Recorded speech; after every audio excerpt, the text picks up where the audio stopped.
जहां बाढ़ है वहां तो लोग मुसीबत में हैं, लेकिन बाढ़ का पानी जहां पर उतर गया है वहां भी मुश्किलें कम होने का नाम नहीं ले रही हैं। राहत शिविरों में लोगों तक राशन नहीं पहुंच पा रहा है। शिवपुरी के कई गांवों तक कोई राहत नहीं पहुंची है तो इटावा के एक बाढ़ पीड़ित परिवार ने शमशान में शरण ले ली है। ये पश्चिम बंगाल के पश्चिमी मिदनापुर जिले का हाल है। यहाँ की शिलावती नदी की बाढ़ में 30 गांव बर्बादी की कगार पर पहुंच चुके हैं। देखिए बाढ़ का पानी किस तरह यहाँ के लोगों की जिंदगी को जहन्नुम बना रहा है।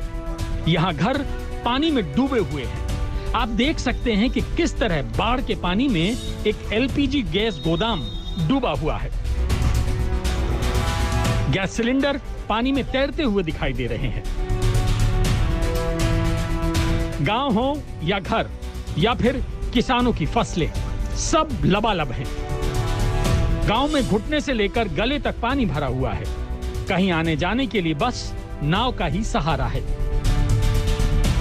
बाढ़ से बचने के लिए लोगों ने ऊपरी इलाकों में शरण ले रखी है, लेकिन उन तक कोई भी राहत का सामान पहुंच नहीं रहा है।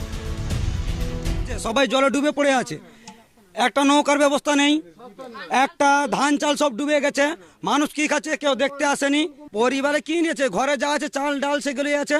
অর্ধেক দিন এক বেলা খেলে 4 বেলা খাইনি।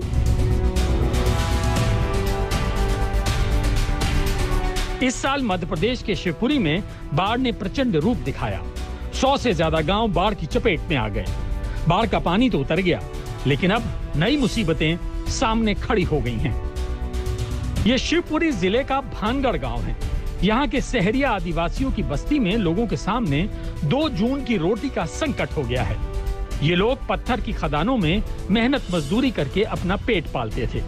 भारी बारिश और पार्वती नदी की बाढ़ में इनके घर तबाह हो गए। अनाज भीग गया। अनाज को किसी तरह ये सुखाकर पका रहे हैं। सरकार दावा कर रही है कि बाढ़ पीड़ितों तक राशन पहुंचाया जा रहा है, लेकिन इस गांव तक अभी कोई मदद नहीं पहुंची। भोजन का एक पैकेट नहीं पहुंचा। 6 दिन पानी पड़ा, 6-7 दिन हमारा राशन पानी बहुत कुछ परेशान थे हम, इसीलिए हमने एक नंबर भी लगाया। तो उसके बाद कोई आपके यहाँ पे सर्वे वगैरह करने आए? कोई नहीं आया। कोई नहीं आया? कोई नहीं आया। अभी खाने पीने की व्यवस्था कैसे चल रही है? नहीं है, बेव्यवस्था। गेहूँ वगैरह बच्चा छोटे खावे पीवे के परेशान है। हाँ, कोई खाने के पैकेट वगैरह मिले आपको? कुछ नहीं मिलो ना, कोई न सरपंच ने देवा ना कोई सेक्रेटरी ना, खाने पीने को कुछ नहीं है। ये तस्वीरें उत्तर प्रदेश के इटावा के चकरनगर इलाके की हैं। भीषण बाढ़ में इस परिवार का घर बार बह गया, कुछ नहीं बचा। किसी तरह से जान बची तो इस परिवार ने अंत्येष्टि स्थली को ही अपना ठिकाना बना लिया। पूरा परिवार मवेशियों के साथ शमशान में आ गया। जहां चिताएं जलती थीं, वहीं ये परिवार खाना बनाता है। कुल मिला मतलब नरस्ता ही हो, 4 चीज मकानों गिर गए, सब कुछ वहाँ ढह गया, कुछ नहीं बचा वहाँ।